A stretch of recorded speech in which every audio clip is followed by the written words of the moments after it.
اعوذ باللہ من الشیطان الرجیم بسم اللہ الرحمن الرحیم۔ اللہ تبارک و تعالیٰ کے نام سے شروع جو بڑا مہربان اور نہایت رحم کرنے والا ہے۔ اللہ تبارک و تعالیٰ قرآن پاک میں ارشاد فرماتا ہے، اے ایمان والو اسلام میں پورے داخل ہو جاؤ اور شیطان کے رستے پر نہ چلو، بے شک وہ تمہارا کھلا دشمن ہے۔ پیارے دوستو، جب اللہ تبارک و تعالیٰ نے اس پراسرار کائنات کو تخلیق فرمایا تو اللہ تبارک و تعالیٰ نے انسانوں کو پیدا کرنے سے پہلے کون کون سی مخلوقات کو پیدا کیا؟ اس روئے زمین پر انسانوں سے پہلے کون کون سی مخلوقات رہا کرتی تھیں؟ اور انسانوں کے ازلی دشمن شیطان کو کیسے پیدا کیا گیا؟ اس بدبخت کے ماں باپ کون تھے؟ اور اس روئے زمین پر سب سے پہلے شیطانوں اور فرشتوں کے درمیان جنگ کس وجہ سے ہوئی؟ اور شیطان عزازیل سے ابلیس کیسے بنا؟ پیارے دوستو، ان تمام تر سوالات کے جوابات قرآن و حدیث کی روشنی میں آج کی اس ویڈیو میں ہم آپ کو بتائیں گے، اور ساتھ ہی شیطان مردود کی خوفناک تاریخ کے بارے میں بھی آپ کو بتائیں گے۔ لہٰذا آپ سے گزارش ہے کہ ہماری اس ویڈیو کو اینڈ تک ضرور دیکھیے گا۔ پیارے دوستو، حضرت آدم علیہ السلام کی تخلیق سے پہلے اللہ تبارک و تعالیٰ نے صرف دو مخلوقات کو پیدا کیا، ایک ناری اور دوسرا نوری۔ نوری مخلوق فرشتوں کو کہا جاتا ہے، جن کو اللہ تبارک و تعالیٰ نے نور سے تخلیق فرمایا۔ اس نوری مخلوق کی نسل نہیں بڑھتی کیونکہ اللہ تبارک و تعالیٰ نے اس نوری مخلوق کے جوڑے نہیں پیدا کیے، جس وجہ سے فرشتوں کی اولاد پیدا نہیں ہوتی۔ اور دوسری ناری مخلوق جن کو آگ سے پیدا کیا گیا وہ جنات تھے۔ روایات میں آتا ہے کہ جنات میں سب سے پہلے سمہون جن کو پیدا کیا گیا۔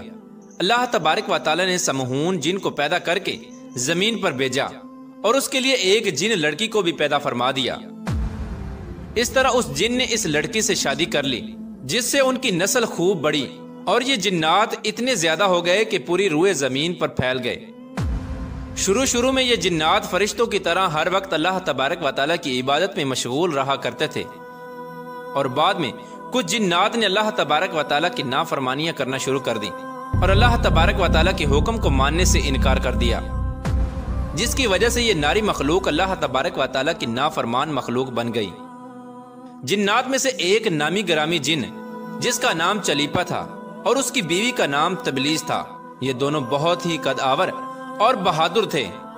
کہا جاتا ہے کہ چلیپا جن کی شکل و صورت ببر شیر کی طرح تھی اور تبلیس عورت جس کی شکل بھیڑیے سے ملتی جلتی تھی۔ چلیپا جنات کا سردار تھا، اس کے نام سے بڑے بڑے جنات خوف کھاتے تھے۔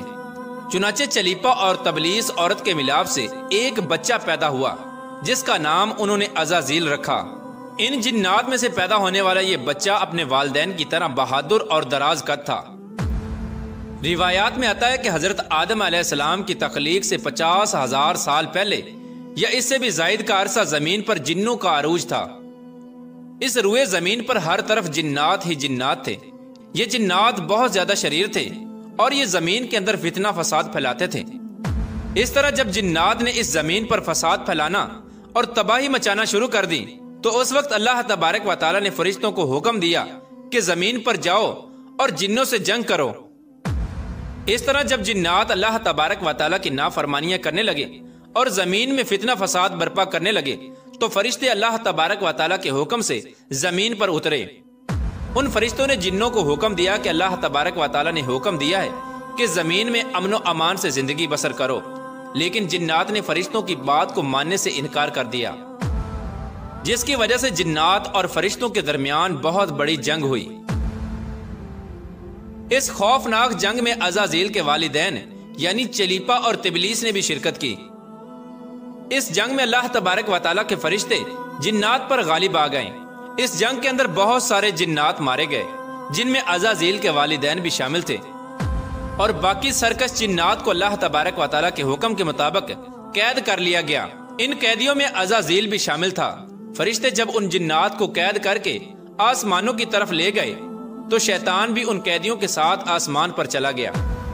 اس طرح جب عزازیل فرشتوں کے ساتھ آسمانوں پر چلا گیا تو فرشتوں کو حکم ملا کہ عزازیل کی بہترین تربیت کی جائے اور اس کی اچھی پرورش کی جائے۔ فرشتوں نے عزازیل کو عبادت کرنے کے بہترین طریقوں سے آگاہ کیا، جس کی وجہ سے عزازیل اللہ تبارک و تعالیٰ کا ایک عبادت گزار بندہ بن گیا۔ اس طرح عزازیل نے اللہ تبارک و تعالیٰ کی عبادت کرنا شروع کر دی اور اللہ تبارک و تعالیٰ کی بارگاہ میں بہت بڑا مقام حاصل کر لیا۔ اس دوران عزازیل بہت قابل اور عقل مند بن گیا، اس کے پاس بہت زیادہ علم آ گیا۔ اس وقت اللہ تبارک و تعالیٰ نے عزازیل کو فرشتوں پر استاد مقرر کر دیا۔ عزازیل فرشتوں کو تعلیم و تربیت دینے لگا اور فرشتے عزازیل کے پاس آتے اور علم حاصل کرتے۔ فرشتے عزازیل کو نیک اور پرہیزگار کہا کرتے تھے۔ حضرت کعب بن احبار رضی اللہ تعالیٰ عنہ بیان کرتے ہیں کہ عزازیل 40,000 سال تک جنت کا خزانچی رہا اور 80,000 سال تک وہ فرشتوں کے ساتھ رہا اور 20,000 سال تک عزازیل فرشتوں کو تعلیم و تربیت دیتا رہا۔ اس کا مقام اللہ تبارک و تعالیٰ کی بارگاہ میں اتنا زیادہ ہو گیا کہ اللہ تبارک و تعالیٰ کے سب سے مقرب فرشتے حضرت جبرائیل علیہ السلام، حضرت میکائیل علیہ السلام، حضرت اسرافیل علیہ السلام اور حضرت عزرائیل علیہ السلام بھی عزازیل سے تعلیم و تربیت حاصل کیا کرتے تھے۔ پیارا دوستو، اللہ تبارک و تعالیٰ اس کائنات کا حقیقی مالک ہے، اس سے کوئی بھی چیز پوشیدہ نہیں ہے۔ اللہ تبارک و تعالیٰ کو اس بات کا علم تھا کہ یہ عزازیل ایک دن میرے حکم کو جھٹلا دے گا اور اس کا خاتمہ کفر پر ہوگا۔ چنانچہ ایک دن عزازیل کا گزر لوح محفوظ کے قریب سے ہوا تو عزازیل نے لوح محفوظ پر دیکھا جس پر لکھا ہوا تھا کہ میں شیطان مردود سے اللہ کی پناہ مانگتا ہوں۔ اس تحریر کو پڑھنے کے بعد تقریباً 2000 سال تک عزازیل روتا رہا اور اللہ تبارک و تعالیٰ کی عبادت میں مصروف رہا۔ عزازیل اللہ تبارک و تعالیٰ کی بارگاہ میں یہ سوال کرنے لگا، یا رب العالمین، یہ اتنا بڑا شیطان مردود کون ہے جس سے پناہ مانگی جا رہی ہے؟ عزازیل کے سوال کا جواب دیتے ہوئے اللہ تبارک و تعالیٰ نے ارشاد فرمایا کہ میں نے ایک بندے کو اپنی ہر نعمت سے نوازا ہے، وہ بندہ ایک دن میرے حکم کو ماننے سے انکار کرے گا جس کی وجہ سے اس کی ساری عبادت ضائع ہو جائے گی اور وہ شیطان بن جائے گا۔ اللہ تبارک و تعالیٰ کا یہ فرمان سننے کے بعد عزازیل ہر وقت یہ سوچتا رہتا کہ وہ شیطان مردود کون ہوگا۔ چنانچہ عزازیل نے اللہ تبارک و تعالیٰ سے کہا کہ یا رب العالمین، میں اس شیطان مردود سے ملنا چاہتا ہوں۔ تو اس وقت اللہ تبارک و تعالیٰ نے عزازیل کو فرمایا کہ تو جلد ہی اس بندے کو دیکھ لے گا۔ اللہ تبارک و تعالیٰ کا یہ فرمان سننے کے بعد ایک بار پھر شیطان کئی ہزار سال تک اللہ تبارک و تعالیٰ کی عبادت میں مصروف رہا۔ پھر اس کے بعد اللہ تبارک و تعالیٰ نے فرشتوں میں یہ اعلان کیا کہ میں زمین پر اپنا خلیفہ مقرر کرنے والا ہوں۔ عزازیل کو جب اس بات کا علم ہوا کہ اللہ تبارک و تعالیٰ ایک ایسے انسان کو پیدا کرنے جا رہا ہے جس کے پتلے کو بنانے کے لیے آسمانوں اور زمینوں سے مٹی کو اکٹھا کیا جا رہا ہے، چنانچہ جب اللہ تبارک و تعالیٰ نے حضرت آدم علیہ السلام کے پتلے کو پیدا کیا تو اس پتلے کو 40,000 سال تک اسی طرح پڑا رہنے دیا، تو وہ پتلا 40,000 سال تک اسی طرح پڑا رہا، اس میں جان نہ ڈالی۔ چنانچہ جب فرشتے حضرت آدم علیہ السلام کے پتلے کے قریب سے گزرتے تو بہت حیرت زدہ ہو کے اس کو دیکھتے، اور جب عزازیل کا گزر حضرت آدم علیہ السلام کے پتلے کے قریب سے ہوتا تو یہ نفرت کی وجہ سے حضرت آدم علیہ السلام کے پتلے کو اذیت دیتا، کیونکہ عزازیل یہ سمجھتا تھا کہ اللہ تبارک و تعالیٰ کے خلیفہ بننے کے لائق صرف میں ہی ہوں، اسی وجہ سے وہ حضرت آدم علیہ السلام کے پتلے کو اذیت دیتا۔ جب عزازیل حضرت آدم علیہ السلام کے پتلے کو مارتا تو اس کے اندر سے مٹی کے کھنکنے کی آواز آتی۔ چنانچہ جب اللہ تبارک و تعالیٰ نے حضرت آدم علیہ السلام کو تخلیق فرمایا اور اس کے اندر روح بھی داخل کر دی تو اس دن اللہ تبارک و تعالیٰ نے سب فرشتوں کو حکم دیا کہ سب میرے پاس اکٹھے ہو جاؤ۔ جب سارے فرشتے اللہ تبارک و تعالیٰ کی بارگاہ میں حاضر ہو گئے تو اللہ تبارک و تعالیٰ نے حکم دیا کہ میں زمین پر اپنا ایک بندہ پیدا کرنے والا ہوں جو زمین پر جا کر میرے حکم کی تعمیل کرے گا۔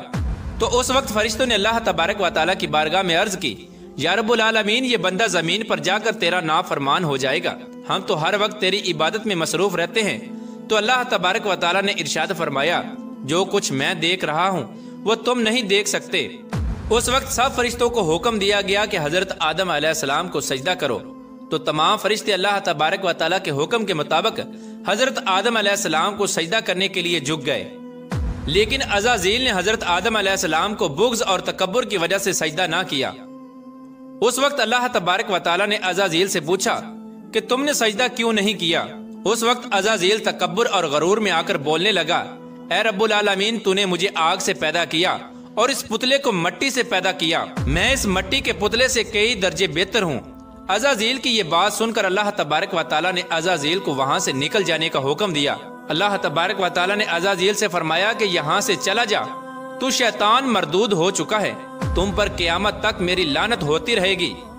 اس وقت عزازیل کو اس بات کا علم ہوا کہ لوح محفوظ پر جس شیطان کا ذکر تھا وہ در حقیقت میں ہی ہوں۔ اس طرح جب عزازیل اللہ تبارک و تعالیٰ کی نافرمانی کی وجہ سے شیطان مردود بن گیا تو شیطان مردود اللہ تبارک و تعالیٰ سے کہنے لگا، اے رب العالمین میں چاہتا ہوں کہ مجھے قیامت کے دن تک زندہ رہنے کی مہلت دی جائے۔ تو اللہ تبارک و تعالیٰ نے شیطان مردود کی بات مان لی اور اس کو قیامت تک کی مہلت دے دی گئی۔ اس وقت شیطان مردود اللہ تبارک و تعالیٰ کی بارگاہ میں عرض کرنے لگا، میں تیرے بندوں کو تیری راہ سے بھٹکاؤں گا اور ہر طرح سے تیرے بندوں کو تیرے حکم کا نافرمان بناؤں گا، اور بہت سارے تیرے بندے میرے شکنجے میں آ کر تیری نافرمانی کریں گے اور گناہوں کے اندر مبتلا ہو جائیں گے۔ اس وقت شیطان مردود کو اللہ تبارک و تعالیٰ نے ارشاد فرمایا کہ تو میرے بندوں کو میری راہ سے بھٹکائے گا اور میری نافرمانیوں کے اندر مبتلا کرے گا، میری رحمت بہت بڑی ہے، میں اپنے کرم فضل سے اپنے بندوں کو معاف کرتا جاؤں گا۔ پیارے دوستو، اس طرح غرور اور تکبر کی وجہ سے عزازیل شیطان مردود بن گیا اور اللہ تبارک و تعالیٰ نے لعنت کا طوق اس کے گلے میں ڈال کر اس کو آسمان سے نیچے پھینک دیا، اور شیطان مردود ہمیشہ ہمیشہ کے لیے اللہ تبارک و تعالیٰ کی رحمت سے دور ہو گیا۔ پیارے دوستو، روایات میں آتا ہے کہ جب قرب قیامت دوسرا سور پھونکا جائے گا تو اس وقت اللہ تبارک و تعالیٰ شیطان کو دردناک موت عطا فرمائے گا، اور اس کے بعد شیطان مردود کو ہمیشہ ہمیشہ کے لیے جہنم میں داخل کر دیا جائے گا۔ اللہ تبارک و تعالیٰ سے دعا ہے کہ اللہ تبارک و تعالیٰ ہمیشہ اپنی فرما برداری میں زندگی گزارنے کی توفیق عطا فرمائے۔